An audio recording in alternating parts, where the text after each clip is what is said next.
Commander Drax Vizoon adjusted his ceremonial armor as he strode down the polished corridor of the Galactic Military Academy. His four-fingered hand brushed against the collection of military commendations adorning his chest plate, each one a testament to his 37 glorious cycles of service to the Caltharian Empire. His naturally stern face, with its protruding bone ridge and yellow slitted eyes, had been crafted by evolution to inspire fear. The 7-foot-tall commander had spent decades perfecting that fear into an art form. Another day babysitting multi-species garbage, Vizoon muttered to his aide, Lieutenant Pax Nurok, who scurried alongside him with a data tablet. When I commanded the 7th Fleet, we conquered 3 systems in a single rotation. Now I'm reduced to training the dregs of the galaxy. Yes, Commander. Very unfortunate, sir, Nurok replied, his voice carefully neutral. Everyone knew Vizoon's assignment to the Academy was punishment for his excessive brutality during the Regelian conflict. The official term was rehabilitation assignment, but no one dared say that to the commander's face. The Galactic Military Academy stood as the pride of the United Species Collective, a gleaming complex of training facilities orbiting the neutral planet Taris Prime. Species from across 12 galaxies sent their brightest to train in the arts of war and diplomacy. The concept of unified military training was still relatively new, only established after the devastating Hive Wars proved that no single species could stand alone against certain threats. As they approached the main training arena, Vizoon's jaw tightened at the sight of the day's schedule. Humans. Again. He spat the word like a curse. Humans were among the newest additions to the collective, discovered only 15 cycles ago. Their homeworld, a watery blue marble called Earth, had barely achieved interstellar travel when a collective survey ship happened upon them. Initially dismissed as unremarkable bipeds with no exceptional abilities, humans had gradually earned a peculiar reputation. Soft-skinned weaklings, Vizoon growled. No claws, no natural armor, pathetic sensory capabilities, and laughable physical strength compared to even the Flaxians, and those creatures are practically gelatinous. Lieutenant Nurok hesitated before speaking. The reports do suggest they possess unusual adaptability, sir. Adaptability, Vizoon sneered. A polite term for hasn't evolved properly. The only reason they're even permitted in this academy is the collective's ridiculous inclusive recruitment policy. The doors to the training arena slid open, revealing 5 rows of cadets standing at perfect attention.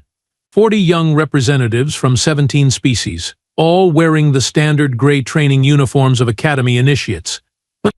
Vizoon's gaze immediately found the humans, 6 of them scattered among the formations, and their smooth skin and rounded features making them look absurdly vulnerable next to the armored Draxians and the muscular Throlians.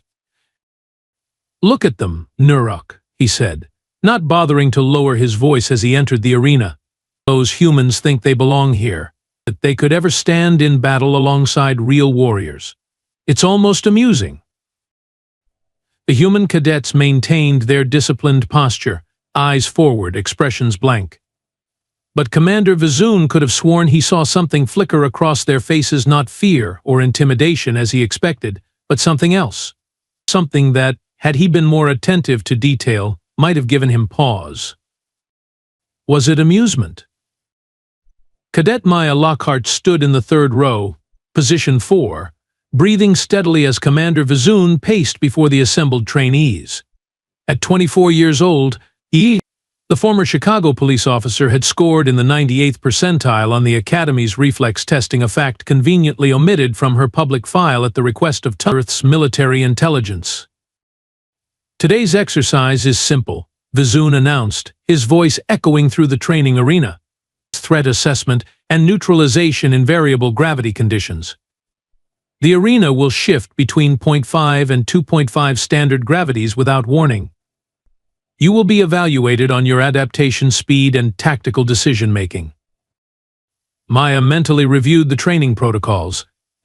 This was standard stuff, though the gravity variations would make it challenging.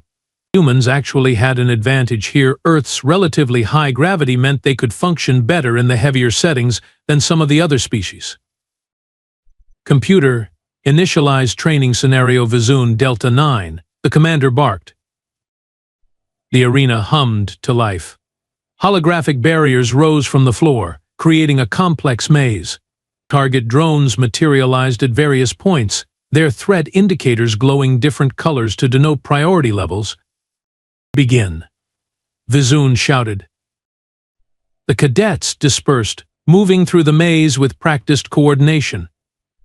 Maya navigated smoothly, dispatching 3 low-level threats with her training pulse pistol. The gravity suddenly doubled, and she compensated instinctively, adjusting her stance and movement patterns. Vizoon stalked through the arena, criticizing performance with cutting remarks. He seemed particularly harsh with a Throlian cadet who had missed an overhead threat. Pathetic. Your ancestors would disown you for such blindness. Maya continued through the course, moving efficiently. As she rounded a corner, the gravity dropped to half standard, causing her to slightly misjudge her momentum. She stumbled, just barely, regaining her balance almost instantly. But it was enough to catch Vizoon's attention. Halt exercise. The commander's voice cut through the simulation. The holograms froze in place. Maya stood at attention as Vizoon stalked toward her, his yellow eyes narrowed to slits. Cadet Lockhart, he said, pronouncing her name with deliberate incorrectness. Explain your failure. Sir, I overcompensated for the gravity shift. It won't happen again, sir, Maya responded crisply. Vizoon circled her slowly. You humans, so confident despite your obvious inadequacies. He stopped directly in front of her. Your species should never have been admitted to this academy. You're a liability in real combat. The other cadets had frozen in place, watching the confrontation with wary eyes. Maya kept her gaze forward, face expressionless, though her heart rate had accelerated slightly. What do you have to say for yourself, human? Vizoon demanded, leaning down until his face was inches from hers. Nothing to add, sir. I made an error and acknowledged it. Vizoon's upper lip curled. Wrong answer.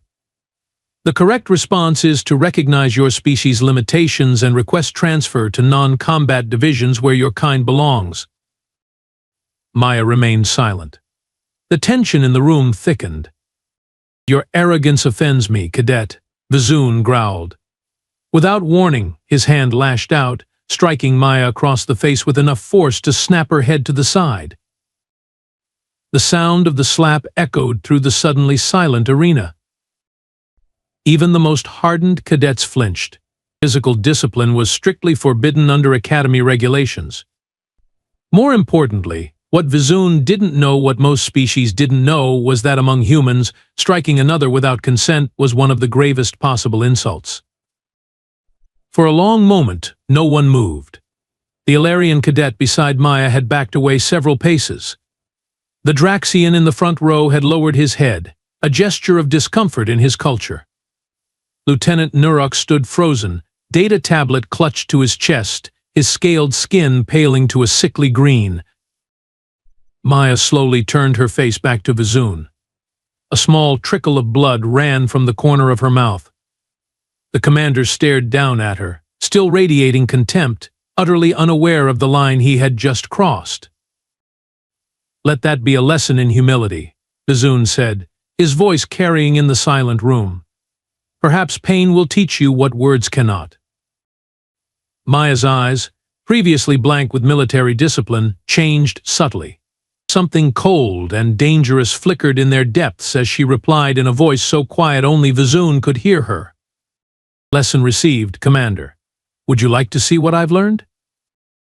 Maya maintained perfect posture, her eyes the only indication of the storm brewing within. To anyone watching, she appeared composed despite the red mark blooming across her cheek. But behind her seemingly placid expression, Maya made a decision. Her right eye twitched twice, a deliberate signal, deep within her cerebral cortex. A neural implant no larger than a grain of rice detected the specific muscle movement. The N7 Combat Enhancement System, or Night 7, as its developers called it, had been Earth's most closely guarded military secret for the past decade. Officially, it didn't exist. Unofficially, every human representative in potentially hostile extraterrestrial environments carried one. Commander Vizoon turned away from Maya, addressing the other cadets. "Let this be a demonstration of proper disciplinary." He never finished the sentence. The Night 7 flooded Maya's system with a precisely calibrated cocktail of synthetic adrenaline, endorphins, and neural accelerants. Time seemed to slow as her perception accelerated beyond normal human limits. Her pupils dilated, muscle fiber response time increased by 400%, and her brain processed visual information at nearly 3 times standard speed. To Maya, Vizoon now moved as if swimming through honey. To everyone else in the room, what happened next was nearly imperceptible. In less than half a second, Maya stepped forward, her right hand clamping onto Vizoon's outstretched wrist. Her left hand simultaneously found the nerve cluster at the base of his neck, a Caltharian vulnerability detailed in classified xenobiology briefings that humans weren't supposed to have access to. With perfect biomechanical efficiency, she twisted, pulled, and applied 73 pounds of precisely directed pressure. Commander Drax Vizoon, decorated war hero, conqueror of 3 star systems, a terror of the Rigelian conflict, found himself face down on the training room floor, with his arm hyperextended behind him at an agonizing angle and searing pain radiating from his cervical nerve bundle. The entire maneuver had taken exactly 2.8 seconds. The assembled cadets gasped collectively. Lieutenant Nurok dropped his data tablet with a clatter that echoed through the stunned silence. "What?" How Vizoon sputtered, his voice strangled by both shock and pain.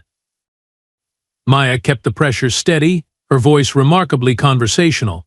An interesting fact about humans, Commander. We evolved as pursuit predators on a death world with 1.1 standard gravity. Our endurance, adaptability, and pattern recognition are off your charts. But that's not what you should be worried about right now." She applied slightly more pressure to the nerve cluster, causing Vizoon to emit a strangled gurgle. The commander's free hand scrabbled uselessly against the floor. You see, Maya continued, Earth has been contacted by 17 different alien civilizations in our pre-spaceflight history. 17. We've been studied, abducted, and in a few cases hunted. Long before we officially joined your collective. We knew we weren't alone in the universe, and we prepared accordingly. Around the room, the other human cadets had shifted their postures subtly. No longer trying to blend in, they now stood with unmistakable combat readiness. The other species noticed, many taking unconscious steps backward. The N7 Neural Enhancement System, Maya explained, as though giving an academic lecture, allows a trained human operator to temporarily access 100% of our physical capabilities. Normally, our brains limit us to about 30% to prevent self-injury, but with the proper neurochemical adjustments. She made her point by shifting her grip slightly, finding another pressure point that made Vizoon's eyes bulge. Every human in the collective military carries one, she said. Standard protocol activates it only in life-threatening situations. But there are exceptions for educational purposes.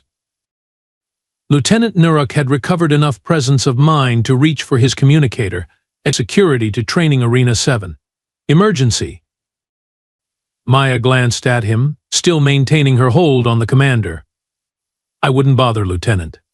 By now, the Academy's security feeds have been temporarily looped. It's standard human operational security. This conversation is officially not happening. Vizoon made another attempt to break free. Maya countered effortlessly, applying pressure to another nerve cluster that sent a fresh wave of pain through the commander's body. Humans have 13 major fighting styles specifically designed for interspecies combat, she informed him. This particular hold targets 3 Caltharian anatomical vulnerabilities simultaneously. Would you like me to demonstrate the other 17 ways I could incapacitate you from this position? How is this possible? Gasped a Meltorian cadet from the back row. Humans are listed as Threat Category D in the collective database. Maya offered a smile that didn't reach her eyes. Yes, we requested that classification ourselves. Much more convenient that way. Comprehension dawned on Vizun's face, mixed with growing horror. His species prided themselves on their martial prowess, on being among the apex predators of the collective. Yet here he was, immobilized by a creature he had dismissed as barely worth noticing. "The truth, Commander," Maya said, her voice dropping to a near whisper, "is that humans didn't join the collective because we needed protection. We joined because our xenopsychologists determined it would be better for everyone if we made friends rather than continued alone. But make no mistake, we came prepared for either outcome." "Please," Commander Vizun gasped, his voice barely audible. "Release me. I cannot breathe properly." The proud Caltharian warrior, who had never surrendered in 37 cycles of military service, was now reduced to begging. Sweat beaded on his scaled skin as Maya maintained precise pressure on his nerve clusters. The pain was unlike anything he had experienced in dozens of combat engagements. "What was that, Commander?" Maya asked, leaning closer. "I couldn't quite hear you over the sound of your previous lecture on human inadequacies." "I apologize," Vizun managed through clenched teeth. "Please, Mercy." Around them, the other cadets watched in absolute silence. The Academy's rigid species hierarchy, unofficially established with the Caltharians near the top and humans somewhere near the bottom, was crumbling before their eyes. The Throlian cadets exchanged glances, their ridge crests flaring in silent communication. The Ilarian junior officer, who had been recording the session on her datapad, now held it limply at her side, forgotten. "Fascinating concept, Mercy," Maya said, easing the pressure slightly but maintaining the hold. "On Earth, we have an old saying, respect is earned, not given. For thousands of years, humans fought each other. We developed combat techniques that you apparently never imagined possible. We've been killing each other in creative ways since before your ancestors crawled out of the methane swamps of Caltharia Prime." Lieutenant Nuruk had backed himself against the wall, his eyes wide with disbelief. "This is impossible," he whispered.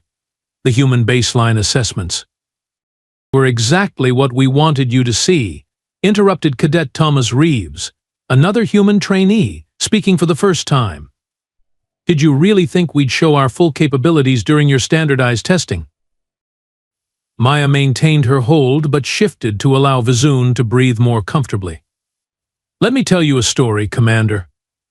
12 years ago, when I was still a child, a ship landed in a field outside Chicago.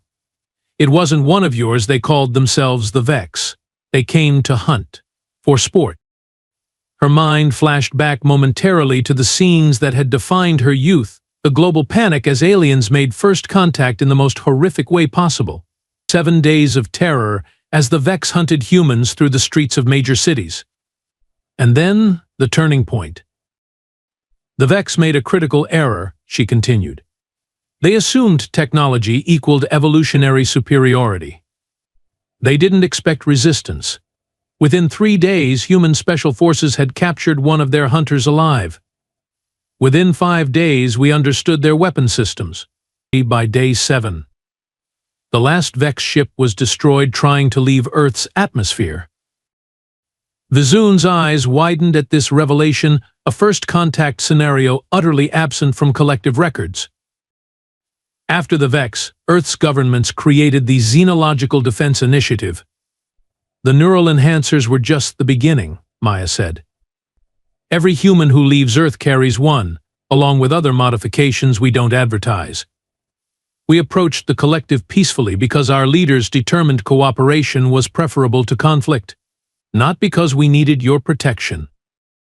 She released Vizun's arm but maintained a hand near the nerve cluster at his neck, a warning. "We could have revealed our capabilities immediately, but our xenopsychologists advised against it. Many species would perceive us as a threat rather than potential allies. So we played the part of the eager, somewhat limited newcomers while we studied the collective from within. Bazoon slowly pushed himself to a sitting position, rubbing his arm where Maya had gripped it. His yellow eyes, usually so full of contempt, now held something new, fear mixed with dawning respect. "Why reveal this now?" he asked hoarsely. Maya stood to her full height, which suddenly seemed more imposing than her 5'8" frame should allow. "Because lesson for lesson, Commander. You taught me about Caltharian discipline. I taught you about human restraint. The next time you consider striking one of my kind, remember that we're not showing you everything we can do." One of the Draxian cadets stepped forward hesitantly. "If humans possess such capabilities, why accept subordinate positions within the collective military?" Maya smiled, and somehow that expression carried more weight than any threat. "Because the best place to learn about potential adversaries is by serving alongside them. And make no mistake, until today, every species in this room was considered a potential adversary." The training arena doors hissed open as Academy Overseer Jackson Teln VA strode in, flanked by 4 security officers. His elongated cranium and silver-flecked skin marked him as a Teresian, one of the founding species of the collective. His 6 eyes scanned the room rapidly, taking in the scene: Commander Vizoon sitting on the floor, Maya standing over him, and the circle of stunned cadets. "What in the 7 moons of Arcturus is happening here?" the Overseer demanded. Lieutenant Nurok stepped forward, attempting to salvage the situation. "Sir, there was a minor training incident." "A demonstration," Commander Vizoon interrupted, slowly rising to his feet with as much dignity as he could muster. "I was instructing the cadets on interspecies combat techniques." Overseer Teln V's multiple eyes narrowed simultaneously, a clear sign of disbelief among his kind. "Is that so?" He turned to Maya. "Cadet Lockhart, your account?" Maya deactivated her neural implant with another subtle eye movement, feeling the enhanced capabilities recede. "The commander was gracious enough to assist in demonstrating human defensive techniques, sir." The Overseer's expression remained skeptical, but before he could respond, his communication device chimed. He glanced at it, his posture stiffening. "I see." He looked up, addressing the room. "All cadets except Lockhart, dismissed to your quarters. His Commander Vizoon and Lieutenant Nurok remain." As the other cadets filed out, they cast backward glances at Maya. The Throlene cadets nodded respectfully as they passed. The Ilarians whispered among themselves. Word would spread through the academy within hours. Once the room had cleared, Overseer Teln VA activated a privacy field around the remaining group. "I've just received a direct communication from Collective Intelligence Director Larna Vos. Apparently, several emergency protocols were triggered from this room." He turned to Maya. "Specifically, a Protocol Eagle 7 alert from your neural implant, Cadet Lockhart." Vizoon's head snapped up. "You knew?" The Academy administration knew about these human enhancements. "Not the Academy," Teln VA corrected. "Only the highest levels of collective intelligence. Humans have been classified as deceptively dangerous since they joined the collective.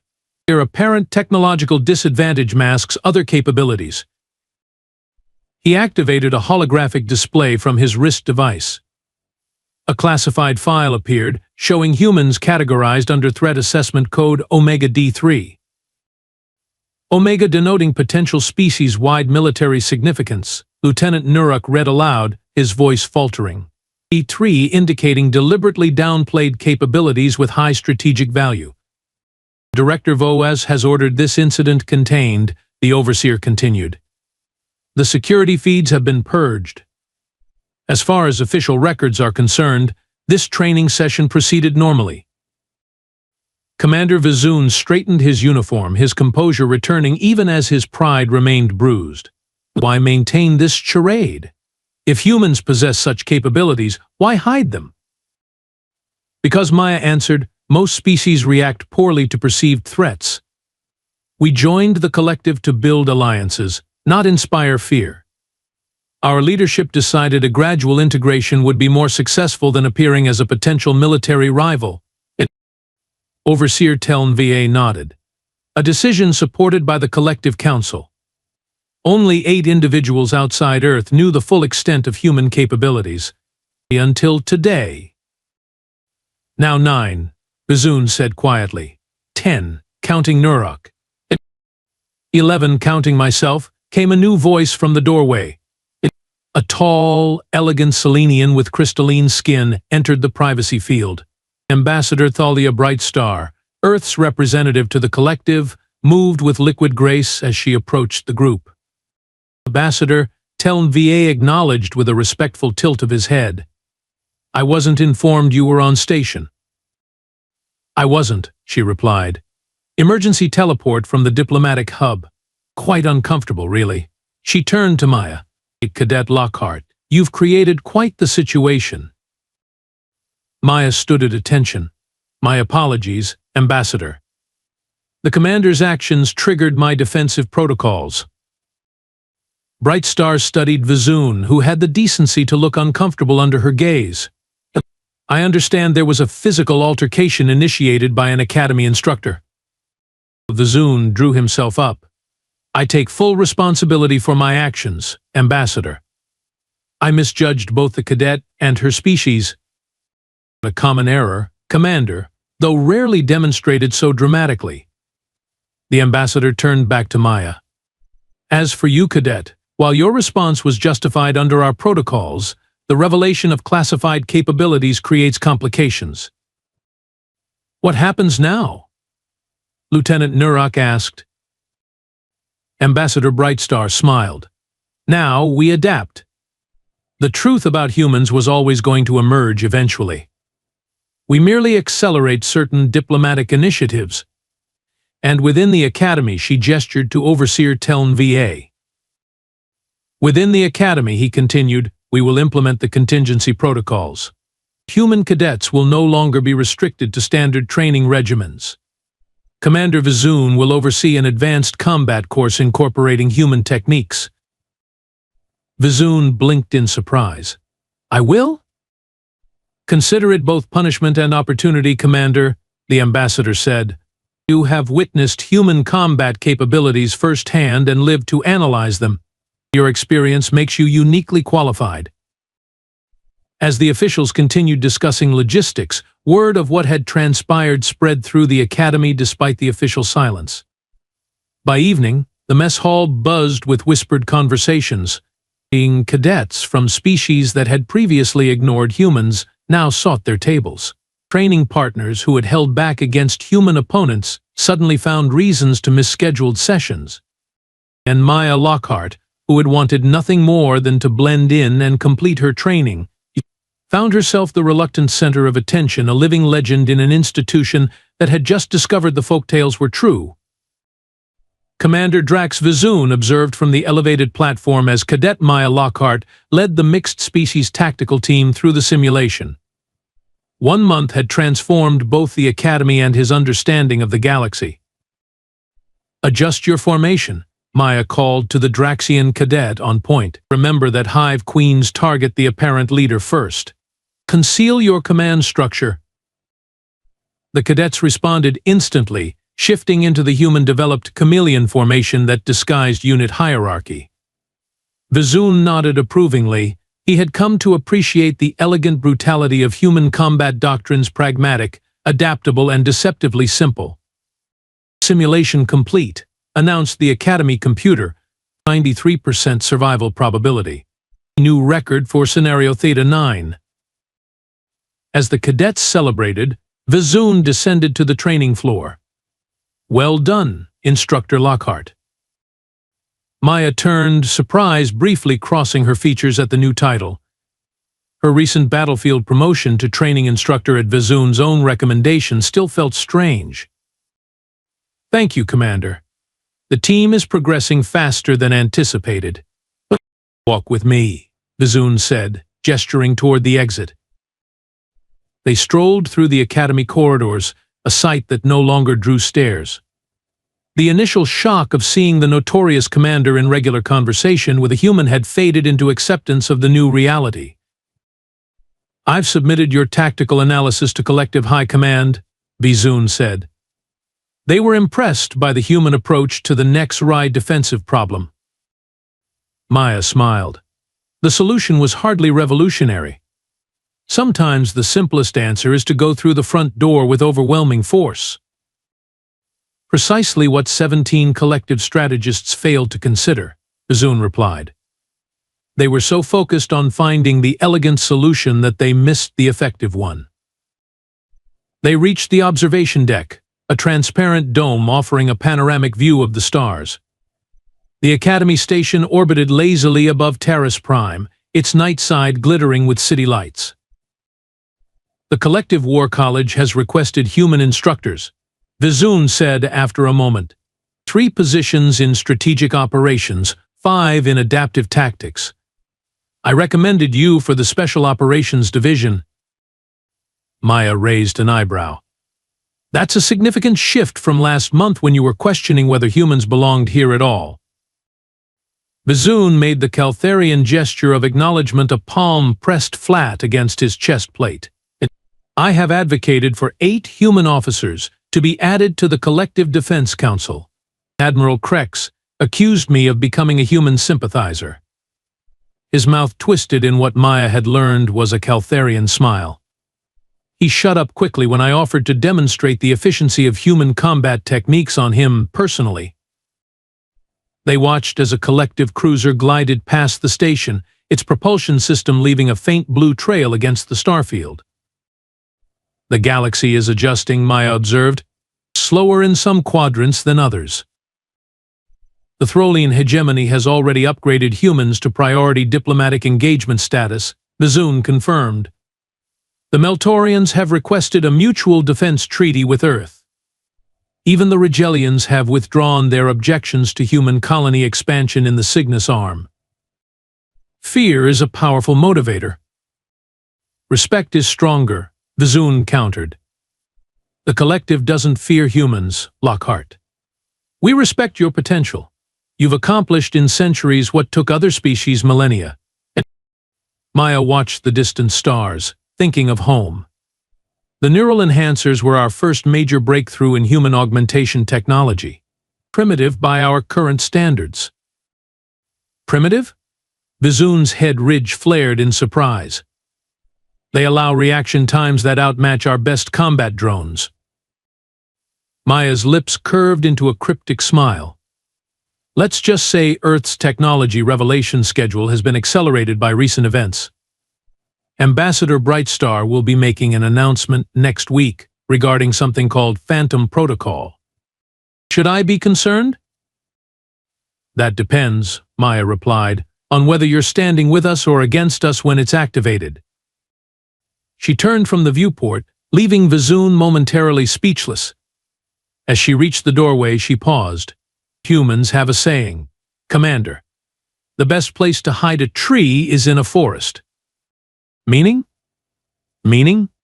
Meaning sometimes the best way to hide your true capabilities is to reveal lesser ones that are impressive enough to satisfy curiosity. She gave him a final glance over her shoulder. I look forward to tomorrow's training session, Commander. I think you'll find it educational. As Maya disappeared through the doorway, Commander Vizun turned back to the stars, his gaze drifting toward the small blue-green planet that was barely visible from this distance. He had lived through 17 major conflicts, conquered 3 planetary systems, and survived the infamous Rigelian death pits. Yet nothing in his long military career had prepared him for the revelation contained in that human's knowing smile. The greatest predators, he realized, were not those who displayed their claws, but those who convinced the galaxy they had none until the moment they decided to strike.